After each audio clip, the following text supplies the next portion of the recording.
എല്ലാവർക്കും നമസ്കാരം. ഇന്ന് നമ്മൾ വന്നിരിക്കുന്നത് വളരെ എളുപ്പത്തിൽ തയ്യാറാക്കാൻ പറ്റുന്ന ചിക്കൻ ബിരിയാണിയുടെ റെസിപ്പി ആയിട്ടാണ്. നമ്മളിന്ന് കോഴിക്കോട് സ്റ്റൈലിലാണ് ചിക്കൻ ബിരിയാണി ഉണ്ടാക്കുന്നത്. ആർക്ക് വേണമെങ്കിലും ആദ്യമായിട്ട് ഉണ്ടാക്കുന്ന ആൾക്ക് പോലും എളുപ്പത്തിൽ ഉണ്ടാക്കാൻ പറ്റുന്ന ഒരു ബിരിയാണിയാണ്. ഇതിൻ്റെ ഒരു പ്രത്യേകത എന്താണെന്ന് പറഞ്ഞാൽ നമ്മളിതിലേക്ക് വേണ്ടിയിട്ടുള്ള മസാല വഴറ്റേണ്ട ആവശ്യമേ ഇല്ല. അല്ലാതെ തന്നെ ഉണ്ടാക്കാൻ പറ്റുന്ന ഏറ്റവും എളുപ്പത്തിലുള്ളൊരു ബിരിയാണിയാണ്.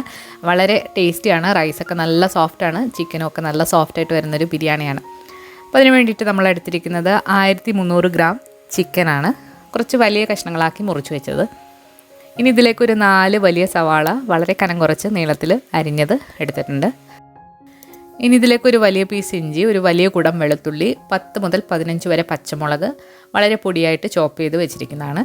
ഇനി വേണ്ടത് 2 വലിയ തക്കാളി അരിഞ്ഞത്, പിന്നെ വേണ്ടത് മല്ലിയില, പുതിനയില. ഇനി ഇതിലേക്ക് നല്ല കട്ട തൈരും അതുപോലെ ഒരു ചെറിയ നാരങ്ങയുടെ നീരും പിഴിഞ്ഞ് എടുത്തിട്ടുണ്ട്. അപ്പോൾ വളരെ എളുപ്പമാണ് ബിരിയാണി ഉണ്ടാക്കാൻ. വഴട്ടലോ കാര്യങ്ങളൊന്നുമില്ല. അപ്പോൾ അതെങ്ങനെയാണെന്ന് നോക്കാം. ഒരു വലിയൊരു നോൺ സ്റ്റിക്കിൻ്റെ പാത്രം നമ്മൾ എടുത്തിട്ടുണ്ട്. അതിലേക്ക് അരിഞ്ഞു വെച്ചിരിക്കുന്ന സവാള ചേർക്കാം. മുഴുവനായിട്ട് ചേർക്കണം എന്നില്ല, കാരണം നമുക്കിതിലേക്ക് കുറച്ച് വറക്കാൻ വേണം. അതുപോലെ തന്നെ നെയ്ച്ചോറ് ഉണ്ടാക്കുമ്പോൾ കുറച്ച് സവാള വേണം. അതത്രയും മാറ്റി വെച്ചിട്ട് ബാക്കി നമ്മൾ ചേർക്കാം. ഏകദേശം ഒരു സവാള നമ്മൾ മാറ്റി വെച്ചു. ബാക്കി 3 സവാളയുടെ സവാള പാത്രത്തിലേക്ക് ചേർത്തു. ഇനി നമ്മൾ പൊടിയായിട്ട് ചോപ്പ് ചെയ്ത് വെച്ചിരിക്കുന്ന ഇഞ്ചി, വെളുത്തുള്ളി, പച്ചമുളക് ഇതിലേക്ക് ചേർക്കാം. മുഴുവനായിട്ടും ചേർക്കരുത്, വളരെ കുറച്ചൊന്ന് മാറ്റി വെക്കണം. നമ്മൾ നെയ്ച്ചോറ് ഉണ്ടാക്കുമ്പോൾ എടുക്കാനാണ്. ഇഞ്ചി, വെളുത്തുള്ളി, പച്ചമുളകൊക്കെ ചതച്ചെടുക്കുന്നതിനെക്കാട്ടും നല്ല ഇങ്ങനെ പൊടിയായിട്ട് അരിഞ്ഞിട്ട് ഈ ബിരിയാണിയിൽ നമ്മൾ മിക്സ് ചെയ്യുമ്പോഴാണ് നല്ല രുചി കിട്ടുന്നത്. ഇനി നമ്മൾ അരിഞ്ഞു വെച്ചിരിക്കുന്ന തക്കാളി ചേർത്തു. അരിഞ്ഞു വെച്ചിരിക്കുന്ന മല്ലിയില, പുതിനയില അത് മുഴുവനായിട്ടും ചേർക്കേണ്ട, നമ്മൾ ലെയർ ചെയ്യുമ്പോൾ വേണം. കുറച്ച് മാറ്റി വെച്ചിട്ട് ബാക്കി നമുക്കിതിലേക്ക് ചേർക്കാം. ഇനി ഇതിലേക്ക് ചെറിയൊരു കളറിന് വേണ്ടിയിട്ട് ഒരു 1/4 ടീസ്പൂണിനെക്കാട്ടിലും വളരെ കുറച്ച് മഞ്ഞൾപ്പൊടി, പിന്നെ ഒരു 1/4 ടീസ്പൂൺ മുളക് പൊടി. ഇത് രണ്ടും ഓപ്ഷണലാണ്. നല്ലൊരു കാണുമ്പോൾ ഒരു ഭംഗിക്ക് വേണ്ടിയിട്ടാണ് ഈ കളറ് ചേർക്കുന്നത്. ഇനി നമ്മൾ ചേർക്കുന്നത് പെരിഞ്ജീരകത്തിൻ്റെ പൊടിയാണ്. വറുത്തതോ അല്ലാത്തതോ ആയിട്ടുള്ള പെരിഞ്ജീരക പൊടി ഒരു 1.5 ടീസ്പൂണാണ് ചേർക്കുന്നത്. പിന്നെ നമ്മൾ 1 ടീസ്പൂൺ ഗരം മസാല. ഇനി ഗരം മസാല നിങ്ങളുടെ കയ്യിൽ ഇല്ലാന്നുണ്ടെങ്കിൽ ബിരിയാണി മസാല ചേർത്താലും മതി. പിന്നെ നമ്മൾ എടുത്തു വെച്ചിരിക്കുന്ന നാരങ്ങ നീര്. ഇതിലേക്ക് മല്ലിപ്പൊടി ചേർക്കില്ല. ഇനി ഇതിലേക്ക് ആവശ്യത്തിനുള്ള ഉപ്പും കൂടി ചേർക്കാം. ഉപ്പ് കുറച്ച് കൂടുതൽ ചേർക്കാം, കാരണം നമ്മൾ ചിക്കനൊക്കെ ഇനി ചേർക്കാൻ പോവാണ്. എടുത്തു വെച്ചിരിക്കുന്ന കട്ടത്തൈരിൽ നിന്നും ഒരു 4 ടീസ്പൂൺ ഇതിലേക്ക് ഇപ്പോൾ ചേർക്കാം. കട്ടത്തൈര് ചേർക്കുകയാണെന്നുണ്ടെങ്കിൽ നല്ലതാണ്. ഒരുപാട് വെള്ളം ഇതിലേക്ക് ഇറങ്ങില്ല. ഇനി കൈ വെച്ചിട്ട് തന്നെ ഇത് നന്നായിട്ടൊന്ന് അമർത്തി മിക്സ് ചെയ്ത് എടുക്കണം. ഗ്ലൗസ് ഇട്ട് കഴിഞ്ഞാൽ നമുക്ക് കയ്യിലധികം എരിവ് അനുഭവപ്പെടില്ല. ഗ്ലൗസ് ഇല്ലാത്തവർക്ക് അല്ലാതെയും ചെയ്യാവുന്നതാണ്. നന്നായിട്ട് തന്നെ കൈ വെച്ചിട്ട് മിക്സാക്കി എടുക്കുക. ഉപ്പൊന്ന് നോക്കിയിട്ട് വീണ്ടും വേണമെന്നുണ്ടെങ്കിൽ കുറച്ചുകൂടി ചേർക്കുക, കാരണം നമ്മൾ ചിക്കൻ ഇതിൽ ചേർക്കുമ്പോൾ ഉപ്പ് കുറച്ചുകൂടെ വേണം. നന്നായിട്ട് മിക്സാക്കി എടുത്തിട്ടുണ്ട്. ഇനി ഇതിലേക്ക് നമ്മൾ നേരത്തെ തന്നെ കഴുകി വൃത്തിയാക്കി വെച്ചിരിക്കുന്ന വെള്ളം ഇല്ലാത്ത ചിക്കൻ വേണം ഇതിലേക്ക് ചേർക്കാനായിട്ട്. വെള്ളമായി ഒട്ടും തന്നെ പാടില്ല. ചിക്കനും കൂടെ ചേർത്തിട്ട് കൈ വെച്ചിട്ട് നന്നായിട്ട് മിക്സാക്കി എടുക്കാം. അപ്പോൾ ഇതിനി നമുക്കൊരു മണിക്കൂറെങ്കിലും ഒന്ന് മാറ്റി വെക്കണം. അപ്പോഴാണ് ചിക്കനിലേക്ക് മസാലയൊക്കെ നന്നായിട്ട് ഇറങ്ങി കിട്ടുന്നത്.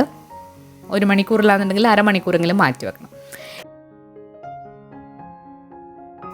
ഇനി ഇതിലേക്ക് ജീരകശാല അരിയാണ് നമ്മൾ എടുക്കുന്നത്. പകരം നിങ്ങൾക്ക് ബസ്മതി അരി എടുത്താലും മതി. 3 കപ്പ് അരിയാണ് വേണ്ടത്.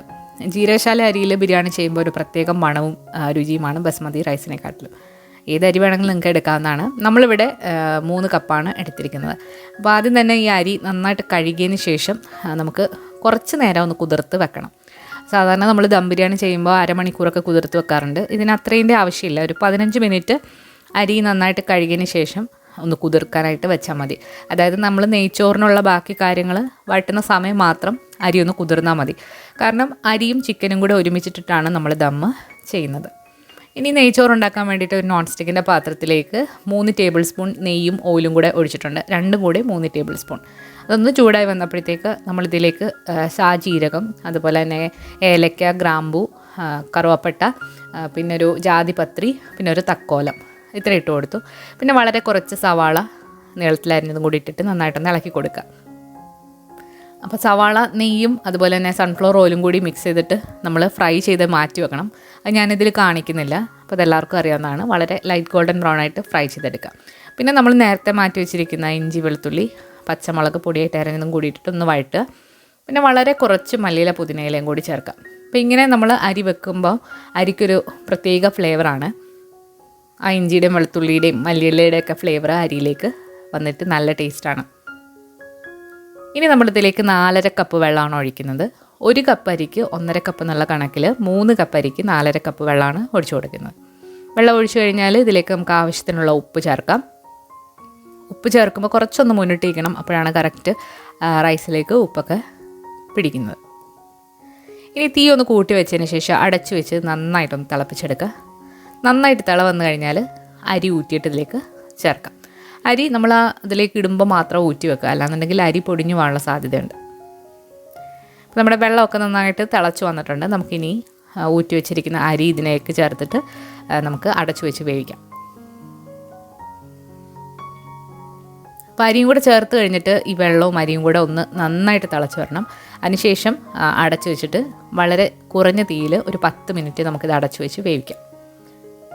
നന്നായിട്ടൊന്ന് ഇളക്കി കൊടുക്കുക.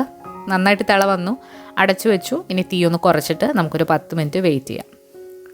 10 മിനിറ്റ് ആകുന്നതിന് മുന്നേ ഒരു 7 മിനിറ്റൊക്കെ ആകുമ്പോഴത്തേക്ക് ഒന്ന് തുറന്ന് നോക്കിയിട്ട് ഒന്ന് ഇളക്കി കൊടുക്കുക. ഈ അരിയും ചിക്കനും കൂടി നമ്മൾ ഒരുമിച്ച് വേവിക്കുന്ന കാരണം ഈ അരി ഒരുപാടങ്ങ് വെന്ത് പോകേണ്ട ആവശ്യമില്ല. ഒരു 1/4 പരുവം വേവായാൽ മതി. നമ്മൾ അരി ടേസ്റ്റ് ചെയ്യുമ്പോൾ കുറച്ച് അരിയുടെ ഒരു ടേസ്റ്റ് ഉണ്ടായിരിക്കണം. കുറച്ചുകൂടെ വെള്ളം ഒന്ന് വറ്റാനുണ്ട്. വീണ്ടും അടച്ചു വെച്ചിട്ട് നമുക്കൊരു 3 മിനിറ്റും കൂടെ ഒന്ന് വെയിറ്റ് ചെയ്യാം. അങ്ങനെ ഒരു 3 മിനിറ്റ് കഴിഞ്ഞിട്ടുണ്ട്. അരി ഒരു 1/4 പരുവം വേവായി വന്നിട്ടുണ്ട്. ഇത് ഒരുപാട് മുഴുവനായിട്ട് വെന്തിട്ടില്ല. ബാക്കി ഇനി നമ്മൾ ദം ചെയ്യുമ്പോൾ അത് വെന്തോളും. അപ്പോൾ ഇതാണ് അരിയുടെ ഒരു പരുവം. ഇനി നമുക്ക് എങ്ങനെയാണ് റൈസും ചിക്കനും കൂടി ഇട്ടിട്ട് ദം ചെയ്ത് എടുക്കുന്നത് നോക്കാം.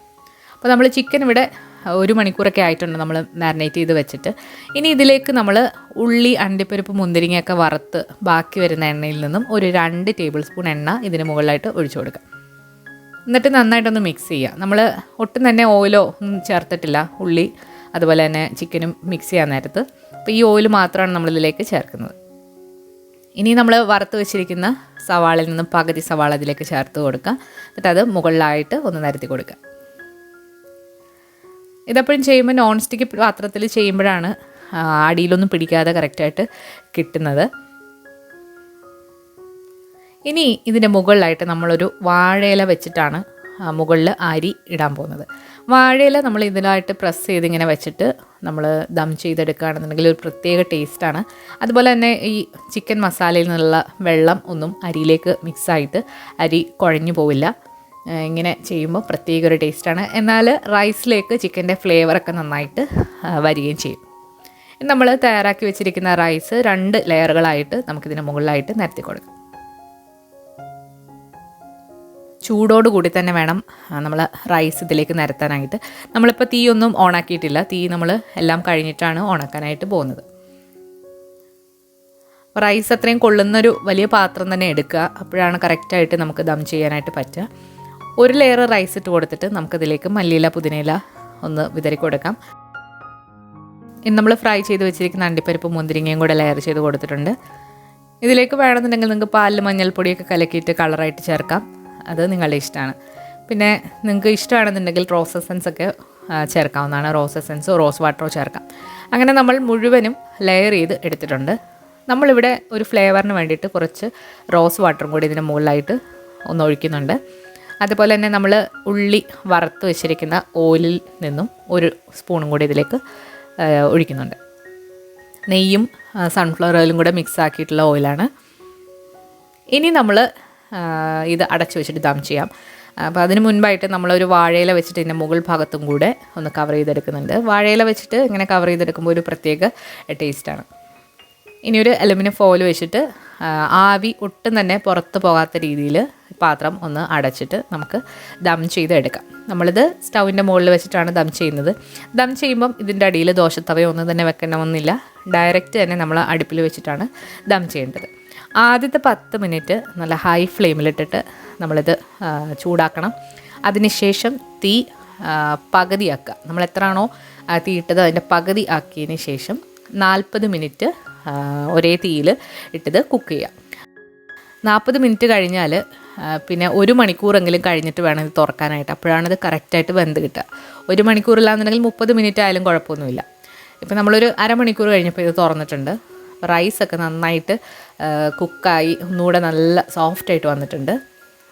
അതുപോലെ തന്നെ ഏറ്റവും താഴെയുള്ള ചിക്കനൊക്കെ നന്നായിട്ട് വെന്ത് ഒട്ടും തന്നെ വെള്ളം ഒരുപാടില്ലാതെ നല്ല ഡ്രൈ ആയിട്ട് വന്നിട്ടുണ്ട്. നല്ലൊരു ടേസ്റ്റാണ്. ഇതുവരെ ഞാൻ ഉണ്ടാക്കിയതിൽ വെച്ചിട്ട് ചിക്കനൊക്കെ നല്ല സോഫ്റ്റായിട്ട് വന്നിട്ടുള്ളൊരു ബിരിയാണിയാണ്. അതുപോലെ റൈസും നല്ല സോഫ്റ്റാണ്, നല്ല ഫ്ലേവറൊക്കെ ഇറങ്ങിയിട്ടുള്ളൊരു റൈസാണ്. അപ്പോൾ റൈസൊക്കെ ഒന്നുകൂടെ നന്നായിട്ട് ഇളക്കി കൊടുത്തതിന് ശേഷം നമുക്കിത് പ്ലേറ്റ് ചെയ്യാം. പ്ലേറ്റ് ചെയ്യാനായിട്ട് വളരെ എളുപ്പമാണ്. 2 പീസ് ചിക്കൻ, കുറച്ച് മസാല, പിന്നെ അതിന് മുകളിലായിട്ട് റൈസ്, അത് വെച്ചിട്ട് നമുക്ക് സെർവ് ചെയ്യാം. അപ്പോൾ നമുക്ക് കുട്ടികൾക്കൊക്കെ ഇത് കൊടുക്കാൻ നേരത്ത് അവരുടെ ഇഷ്ടാനുസരണം ഉള്ള ചിക്കൻ നമുക്ക് എടുത്തിട്ട് റൈസുമായിട്ട് സെർവ് ചെയ്യാനായിട്ടും വളരെ ഈസിയാണ്. അതുപോലെ തന്നെ റൈസിലേക്ക് ഒരുപാട് മസാലയൊന്നും ഇറങ്ങിയിട്ട് റൈസ് കുഴഞ്ഞൊന്നും പോയിട്ടില്ല. നല്ല പെർഫെക്റ്റ് ആയിട്ടുള്ള റൈസാണ്. അപ്പോൾ എല്ലാവർക്കും ഇഷ്ടപ്പെടുന്ന ഒരു ടേസ്റ്റിലുള്ള റൈസാണ്. ചിക്കൻ മസാലയിൽ നല്ല അത്യാവശ്യത്തിനുള്ള നല്ല എരിവും മസാലയൊക്കെ ഉണ്ട്. ഒരുപാട് മസാല കുത്തലൊന്നും ഇല്ലാതെ നല്ലൊരു ചിക്കനാണ്. അതുപോലെ നമ്മളിവിടെ ചിക്കനൊന്നും വഴറ്റി സമയം കളയണ്ട, വളരെ എളുപ്പത്തിൽ ചെയ്യാൻ പറ്റുന്ന ഒരു ഈസി ആയിട്ടുള്ള ചിക്കൻ ബിരിയാണിയാണ്. അപ്പോൾ ബിഗിനേഴ്സിനൊക്കെ ട്രൈ ചെയ്ത് നോക്കാൻ പറ്റുന്ന സിമ്പിളായിട്ടുള്ളൊരു ബിരിയാണി. എല്ലാവരും ട്രൈ ചെയ്ത് നോക്കിയിട്ട് നിങ്ങളുടെ അഭിപ്രായങ്ങൾ അറിയിക്കുക. അതുപോലെ വീഡിയോ ഇഷ്ടമായാലും ലൈക്ക് ചെയ്യാനും ഷെയർ ചെയ്യാനും മറക്കരുത്. പുതിയൊരു റെസിപ്പി വീഡിയോ ആയിട്ട് നമുക്ക് വീണ്ടും കാണാം. താങ്ക്